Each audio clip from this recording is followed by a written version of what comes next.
Do you remember Christmas with aluminum trees, bubble lights, and those simple parties from the 60s and 70s? It felt like all of that would last forever. Now let's go back in time and revisit 25 Christmas traditions that disappeared from today's celebrations but still live in a lot of people's memories, and you'll probably recognize many of them. Aluminum Christmas trees. Between the late 1950s and the 1960s, a new kind of Christmas tree took over people's homes. Aluminum versions. Silver and shiny, they looked like they'd come out of a futuristic movie set. The Aluminum Specialty Company from Manitowoc, Wisconsin, made more than 1 million of them during that period, sold for $15 to $25, something close to $150 to $250 today. Since the metal structure didn't go well with string lights, the lighting effect came from color wheels, rotating discs with filters that made the tree shift between shades of red, blue, green, and amber. Models ranged from about 2 feet tall to 8 feet, around 60 centimeters to 2.40 meters, with branches that looked like silver bottle brushes. By 1965, 40% of American homes had a tree like that on display. That same year, though, the Charlie Brown Christmas special poked fun at their artificial look, and by 1969, sales had crashed. Today, vintage pieces show up on auction sites, can sell for hundreds of dollars, and attract collectors hunting for that space-age glow. Door-to-door Christmas caroling. Imagine opening your front door on a December night and finding a whole choir standing on the sidewalk. In the 1960s and early 1970s, that wasn't a movie scene. It was routine in many neighborhoods. Churches gathered youth groups, scouts organized themselves, families got together after dinner and walked the streets, going from house to house, singing songs everyone recognized from the first few notes. People waiting inside were prepared. A plate of cookies, hot chocolate, a few coins for donations. The groups carried worn little songbooks, flashlights, and often UNICEF or March of Dimes boxes, collecting contributions as they followed planned routes. Around 1968, it was estimated that more than half of American neighborhoods received some kind of caroling group over the course of the month. A few years later, the picture started to change. Fear of strangers, busy schedules, worries about lawsuits over any little incident, and the rise of gated communities and high-rise buildings all helped hollow out the tradition. Those spontaneous visits almost disappeared, and the custom shifted to scheduled choirs in churches, town squares, and nursing homes. Far from that surprise of suddenly hearing voices blending together just outside the porch. Lead tinsel angel hair. Up until the early 1970s, the shimmer on Christmas trees came from a material that today sounds unthinkable: strands of lead. This angel hair, created in Germany in 1610, became famous because it created a sparkle that no plastic has ever really copied. In the mid-1960s, a box with 1,000 strands cost just 39 cents, something close to $350 today, and it quickly turned into a kind of family heirloom. After Christmas, each strand was carefully removed, stored, and reused year after year. The weight made the metal fall straight down, forming real silver waterfalls on the branches. Kids took part in the ritual. Some placed the strands one by one, others threw handfuls all at once, just to watch the tree change in an instant. All of this ended when the FDA banned lead in decorations, worried about poisoning risks, especially if a child decided to put a strand in their mouth. The industry rushed to aluminum, plastic, and mylar, but the new materials were too light, got tangled easily, and never produced that perfect falling effect.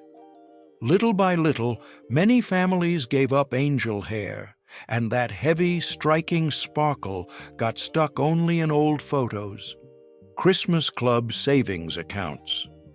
Every January for decades, millions of Americans repeated the same ritual.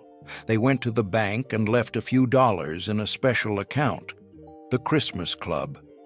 Deposits of $1 to $10 a week, which over the year became the money for the holidays.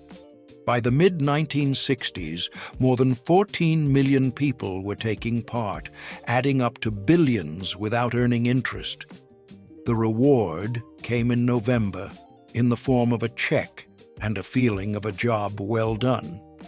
To attract customers, banks offered little coupon books, special windows, and giveaways. Some employers took the amount straight from paychecks. The rules were strict. Missing payments could mean having your balance reduced or having to start all over again. In many homes, the club turned into a kind of finance school, showing that small, steady effort could fund the end-of-year spending. With the rise of credit cards and automatic transfers, these clubs lost ground. The logic flipped. Instead of saving all year to spend at the end, it became common to spend first and deal with the bill later. The discipline of weekly deposits faded, while credit started to drive Christmas shopping and reshaped families' relationship with their own money. The Sears Wish Book. At the end of every summer, long before the lights and music of December, another sign of Christmas arrived in the mail: the Sears Wish Book. These were paper bricks with about 600 pages, weighing close to 2 kilos, around 4 pounds, that from 1933 to 1993 dropped into mailboxes like an early present.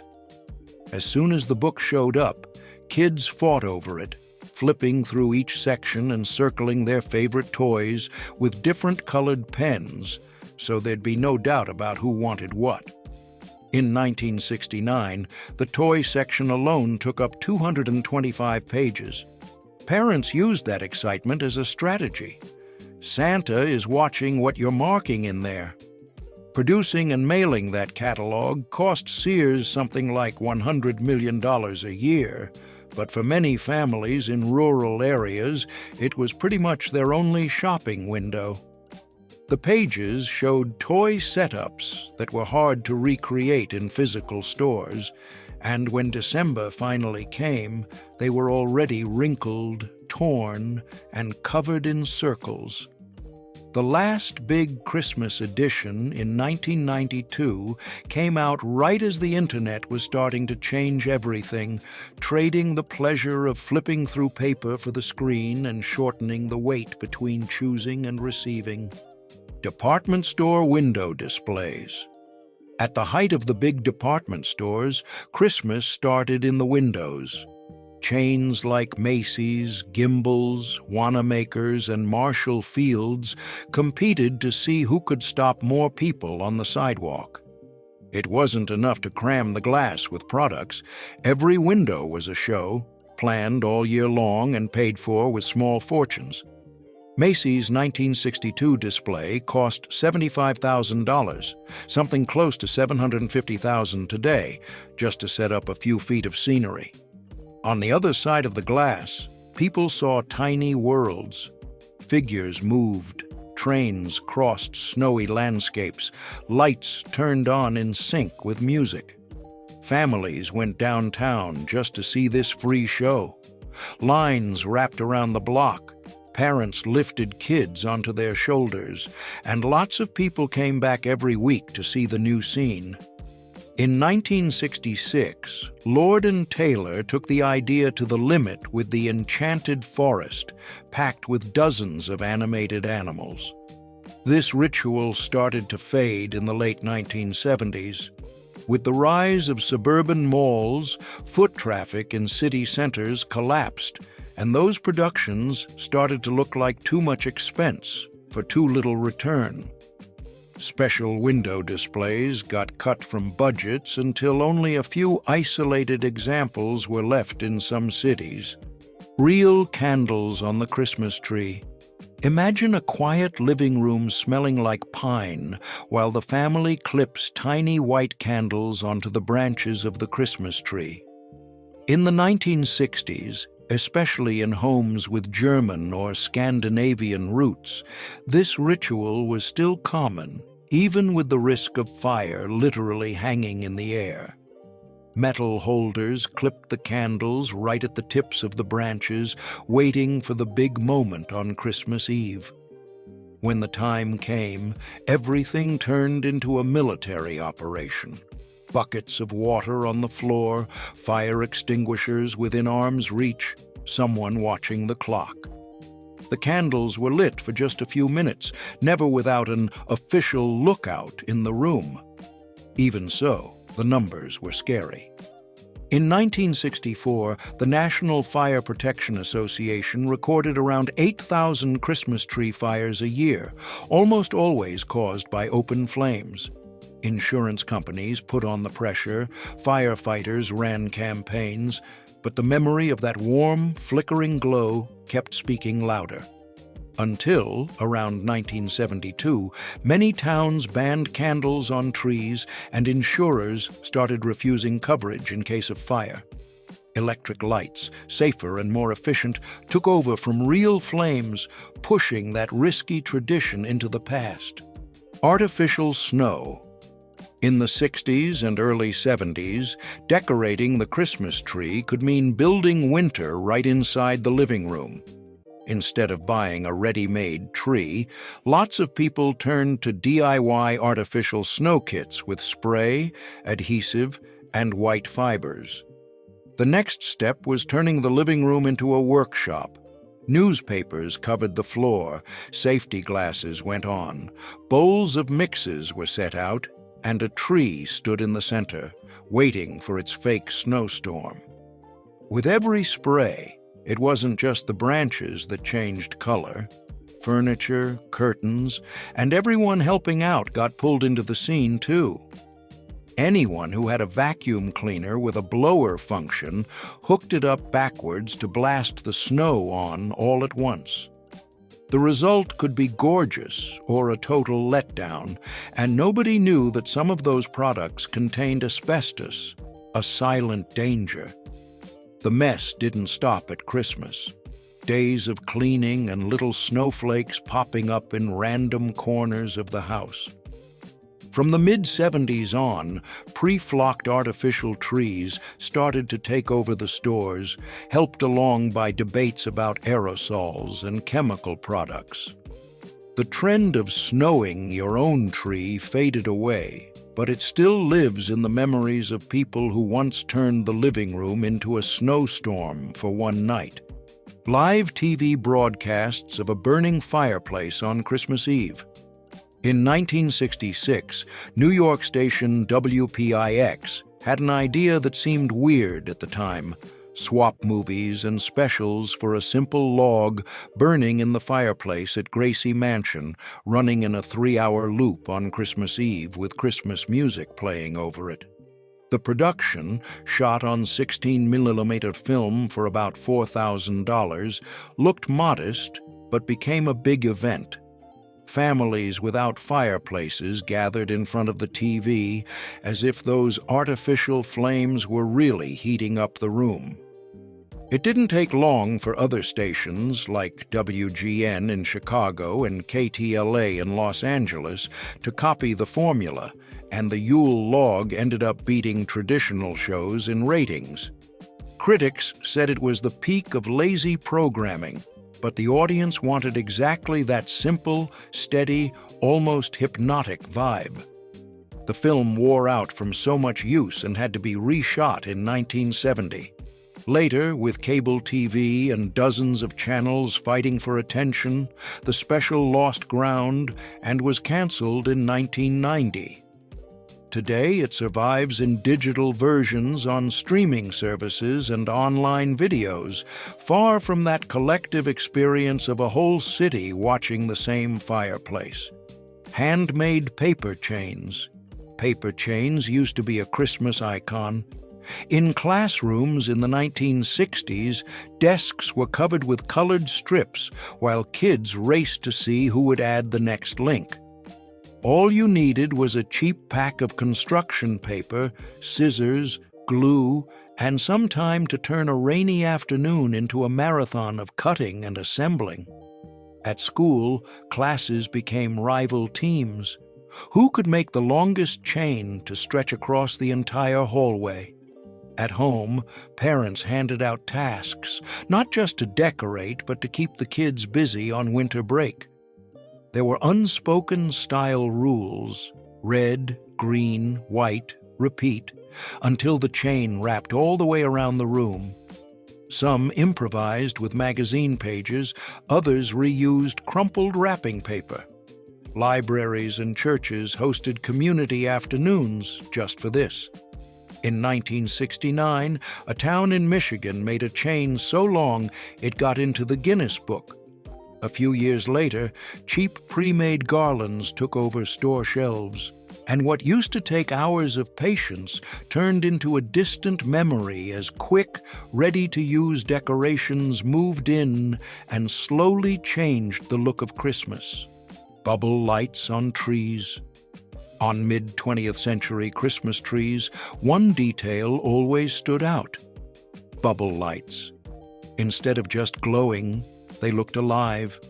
Each clear tube had a colored liquid that started out still and, after a few minutes of heat from the little bulb inside, burst into a steady stream of bubbles, like a tiny chemistry experiment hanging from the branches. Released commercially in 1946, they quickly became a craze. In the 60s, a string of 7 lights cost just a few dollars, but used enough electricity to show up on the monthly bill. Kids leaned in close, hypnotized by the unpredictable bubbling, while adults watched the fragile glass with a bit of tension, always afraid someone would knock one down, break it, and decide to taste the mysterious liquid. Over time, energy crises, new safety rules, and the arrival of LED lights helped push bubble lights aside. Today there are replicas, but they don't have the same warmth, the same suspense, or that sense of endless moving magic. And for anyone who grew up with those trees, all it takes is closing your eyes to see the bubbles rising again, as if time had stopped there. Fruitcake as a gift. In the 1960s and early 1970s, giving someone a fruitcake was a real present, not the joke a lot of people know today. Families spent days in the kitchen, chopping fruit and soaking everything in brandy for months. A good fruitcake could eat up over $100 in ingredients. Specialty companies shipped millions of cakes through the mail. Whoever received one put it in the center of the table and served slices to visitors. Dense and boozy, it survived long trips and weeks out of the fridge, perfect in a time before fast delivery. In offices, departments traded fruitcakes as a sign of respect. In many homes, family recipes were guarded secrets and prepared well in advance. The best cakes started being made in October, so they'd peak in flavor at Christmas. The ordered versions came in tins that later turned into sewing boxes, piggy banks, or keepsake containers. The shift came in the late 1970s, when TV jokes started using fruitcake as a Christmas gag. By the 1980s, it was more a comedy prop than a serious gift, and the tradition of actually wanting, making, and savoring fruitcake slowly faded. Christmas corsages for women. In the 1960s, before the matching Christmas outfits we see today, the sign that the holiday season had arrived was something else: the corsage pinned to a woman's shoulder. Florists created arrangements with flowers, tiny ornaments, ribbons, and little bells, costing between $3 and $8 in 1965. Women wore them to church services, office parties, and dinners as part of the year-end ritual. Department stores sold simpler versions for about $150, and supermarkets had refrigerated displays filled with ready-made corsages. Poinsettias, holly branches, pine cones, and silver bells were a classic combo. By the end of the decade, some even had battery-powered lights. Among couples, there was an unspoken rule. Husbands who forgot to buy one risked an argument, and the size of the corsage was seen as a measure of how much they cared. Teen girls joined in too, giving and receiving them at Christmas parties, with the rule to wear it on the left shoulder, take it off to cook, and store it in the fridge afterwards. With the rise of the women's liberation movement in the 1970s, the idea of decorating women started to be questioned. Around 1975, the tradition was already fading, replaced by other Christmas symbols, while that festive touch moved over to costume jewelry and themed accessories. Commercials during Saturday morning cartoons. In the 60s and early 70s, Saturday morning cartoons in December meant something else, too. A marathon of toy commercials.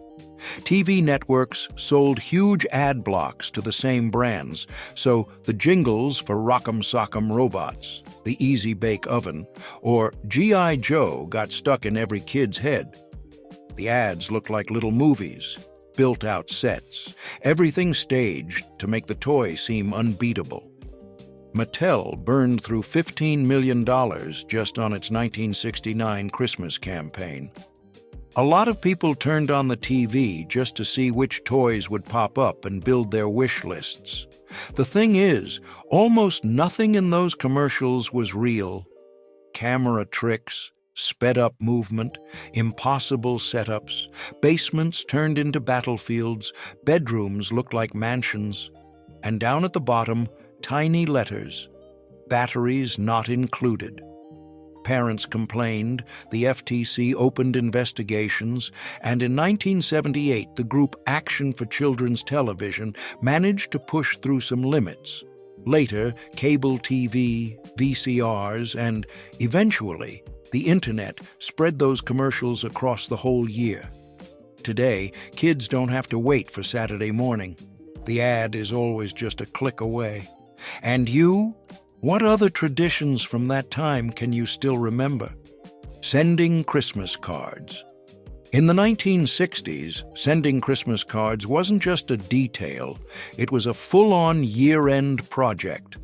In 1968 alone, Americans sent around 4 billion cards. Every family had its own list, with hundreds of names written in little notebooks, constantly updated with new marriages, moves, and births. In November, the ritual began. Open the box with dozens of cards, fill them out by hand, jot down a quick note, address each envelope, stick on the stamps. A lot of people also put together a family newsletter, typed with carbon paper, to share everything that had happened that year. In December, homes transformed as envelopes arrived every day. The cards became part of the decor, lined up along the mantel or hung on ribbons down the hallway. For a while, that piece of paper was the only sign of life from distant relatives and friends who drifted away. But as long-distance calls got cheaper, and later email and social media took over, the custom shrank. Today, most households send just a few cards, almost always to the older members of the family. Christmas seals. Year-end in the United States had a small detail that showed up on almost every mailbox. The charity Christmas seals from the American Lung Association stuck on letters. Created in 1907, they became a national habit in the 1960s. By 1967, sheets with holiday designs were arriving in 85 million homes. The seals showed up in the mail unrequested, along with a donation appeal. people who decided to use them usually sent in a few dollars. Schools set up competitions between students to see who could sell the most, and families didn't limit them to envelopes. They stuck the seals on gifts, windows, and fridges, spreading the same little symbol throughout the house. More than just decoration, using the seals was a public show of support for the cause. In 1968, the campaign raised around $35 million. Over time, the formula wore out. A flood of direct mail from other organizations exhausted donors, and by around 1980, the impact of the seals faded. Later, email cut down on letter writing and on the space for these tiny signs of charity, which still exist but no longer dominate the holiday mail. Blue laws. In the 1960s, Christmas in the United States came with a Sunday that's hard to recognize today. Because of the blue laws, almost all stores had to close. Inspired by religious rules, these laws banned Sunday shopping and kept doors shut during the final stretch of Christmas buying. If you ran out of something for dinner or a present, there was no quick fix. You had to wait until Monday. Grocers, gas stations, and big stores all locked up, and in stricter places like Bergen County, New Jersey, you couldn't even buy appliances. Only pharmacies stayed open for emergencies. Families adapted by concentrating their shopping on Saturday, filling the pantry and planning Sunday at home. Streets stayed empty, churches were full, and living rooms became the main gathering place. Over time, pressure from retailers and the new routine of two-income families weakened the blue laws until many states dropped them. For people who lived through those Sundays of closed doors, today's Christmas shopping marathons show how Sunday moved from a forced break back into the storefront. Christmas bonuses in cash envelopes. In the 1960s and early 1970s, lots of people looked forward to the end of December, not just for Christmas, but for a little ritual at work. On the last business day before Christmas dinner, the boss showed up with a stack of light brown envelopes, each with an employee's name on it. Inside, cash. On average, about a week's pay in fresh bills straight from the bank. It wasn't a performance bonus. It was understood as a year-end gift, something almost guaranteed, so much so that many people shopped on credit, counting on that money. Big corporations and mom-and-pop shops alike took part. Corner groceries, repair shops, gas stations, factories. Some bosses slipped in a card with a few lines handwritten. Others held a short ceremony, calling each person up in front of everyone. Labor laws and looser tax rules allowed this kind of direct payment, often written into union contracts. From the late 1970s on, tougher tax requirements came in, along with direct deposit and later gift cards, and the old fat envelope of cash turned into a memory. Even though the idea of a Christmas bonus stuck around, just with a different look. Mandatory office Christmas parties. In the 1960s and early 1970s, the company Christmas party wasn't exactly an invitation. It was an unspoken obligation that weighed on your career. The parties were held at hotels and country clubs, always on December Fridays at 6 sharp. Companies opened the vault. General Motors, for example, sometimes spent the equivalent of hundreds of thousands of dollars on a single night.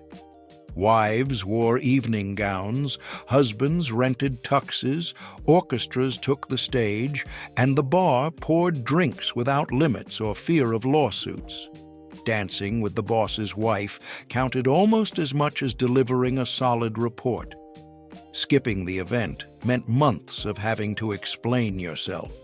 There were chartered buses, CEO speeches, bonus announcements, and gifts handed out in front of everyone.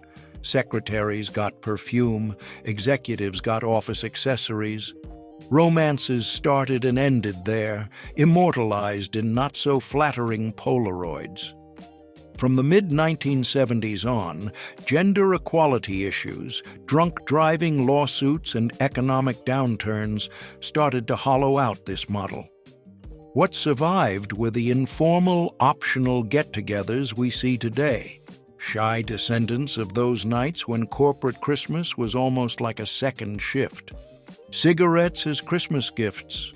Hard to picture today, but there was a time when cigarettes were considered a respectable Christmas present. In the 1960s and early 70s, gift boxes decorated with bows and Christmas patterns sat under the tree next to toys and perfume. There were special editions, Philip Morris kits with matching lighter and ashtray, and packs that didn't cost much but felt like a proper grown-up gift. Ads showed a smiling Santa, cigarette lit in his hand, promising the gift of pleasure. Even people who didn't smoke bought cigarettes to please bosses, friends, and relatives. Teens walked into stores without anyone making a fuss, picking brands like they were choosing chocolates. Big department stores set up counters just for cigarette gifts, and some hospitals even handed out packs as Christmas treats for patients. The official health warning in 1964 barely shook the custom. Commercials stayed strong until they were banned from TV and radio in 1971. After that, the mood slowly changed, and what once was a symbol of holiday elegance started to feel awkward, carrying a very different message. Today, remembering the time helps show how our consumer habits change along with society. Christmas plays in every school. Until the mid-1970s, December in American schools revolved around the Christmas play.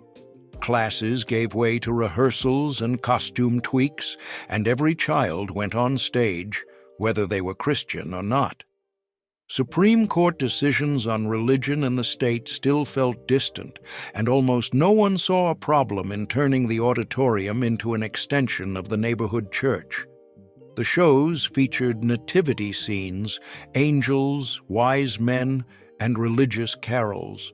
Moms sewed costumes at home, bed sheets turned into robes, cardboard became armor, aluminum foil turned into makeshift crowns. Performance night brought families together, filled auditoriums, and landed mentions in local papers, while schools competed to build the most elaborate sets. Casting roles created a quiet hierarchy. Playing Mary, Joseph, or one of the wise men made a difference on the playground, and you rarely heard public complaints from Jewish, Muslim, or atheist families. In 1975, though, ACLU lawsuits began to challenge this model. Little by little, Christmas plays were replaced by winter concerts, with neutral songs and seasonal themes, a far cry from the religious productions that had long defined December in American schools. Real Christmas trees in classrooms. In the 1960s, every classroom had its own real Christmas tree. After Thanksgiving, the teacher would show up with a freshly bought pine, paid for out of their own pocket, and the class got excited, turning that corner of the room into the centerpiece, competing with other classes. In art periods, little hands cut paper snowflakes, made chains, and threaded popcorn onto string. There was a rotation chart, so someone would remember to pour water into the bucket under the branches, and whoever forgot ended up sweeping needles off the floor.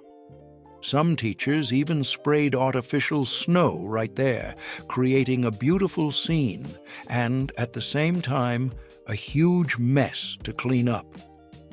Over time, the smell of pine came with new worries. Dry trees, overloaded outlets, flammable decorations, and news about school fires changed the rules. Artificial trees showed up, then restrictions due to allergies, and finally debates about religious diversity and insurance. The result is that today's classrooms, when they're decorated at all, rarely spark the same physical and collective memory of a group of kids gathered around a tree that, for a few days, was the heart of the school. Stockings with oranges and nuts. Imagine waking up on Christmas morning in the 1960s and already knowing what would be in the toe of your stocking: an orange and a handful of nuts in the shell. The custom came from the Great Depression, when fresh fruit in winter was a luxury and an orange felt like treasure. Even as families grew more prosperous, the habit stuck around, more out of memory than necessity. The nuts came in mesh bags with pecans, Brazil nuts, and hazelnuts. In 1968, a bag cost 79 cents. On Christmas morning, cracking shells with a nutcracker and digging out the pieces became part of the fun. The navel orange, wrapped in tissue paper, sometimes had company: tangerines, apples, or pomegranates, plus ribbon candy, chocolate coins, candy canes, and simple toys like tops and yo-yos. By the mid-70s, this picture changed. With fruit available year-round, oranges stopped feeling special, and nuts started coming pre-shelled. Little by little, electronic gadgets and small but pricey gifts took over stocking space. Today, lots of those stockings hold gift cards and high-value electronics, while that simple pleasure of finding just an orange and a handful of nuts is slipping into memory. Kids' Christmas parties sponsored by companies. In the 1960s and early 70s, big companies treated Christmas as part of the benefits package. Instead of just bonuses, they offered something for the kids: huge parties for employees' children. On Saturdays, the factory or event center turned into a makeshift amusement park with magicians, puppet shows, cartoons, and a professional Santa hired from the department stores. Every child got a present matched to their age by HR, while photographers captured the moment they whispered their wishes to the big guy. For lunch, hot dogs, hamburgers, ice cream, and soda as much as you wanted. Sometimes there were also little trains, ponies, and carnival-style games. Employees volunteered as elves, serving food and running the activities. These afternoons built bonds. Parents felt more connected to the company, and kids made friends with co-workers' children. From the mid-1970s on, though, expensive liability insurance, new family routines, concerns about religious inclusion, and waves of budget cuts dismantled this tradition, which gave way to smaller gestures like family movie tickets or simple gift cards. Burning the trash from Christmas morning.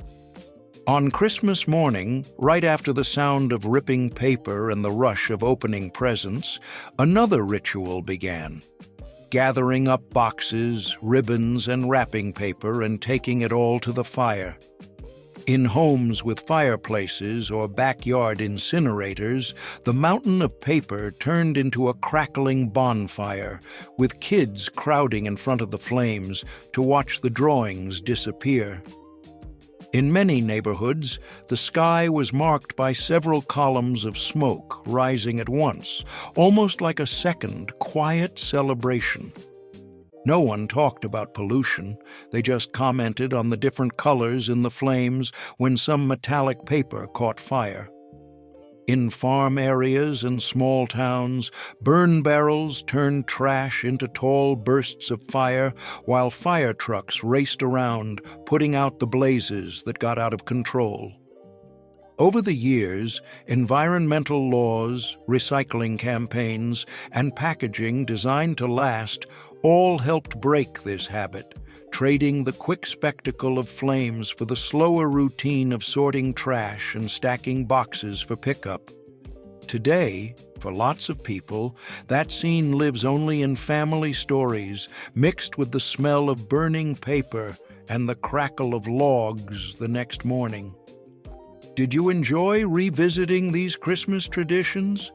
Then go ahead and hit like, send this video to someone special, subscribe to the channel, and come along with us to keep up with everything that's still on the way.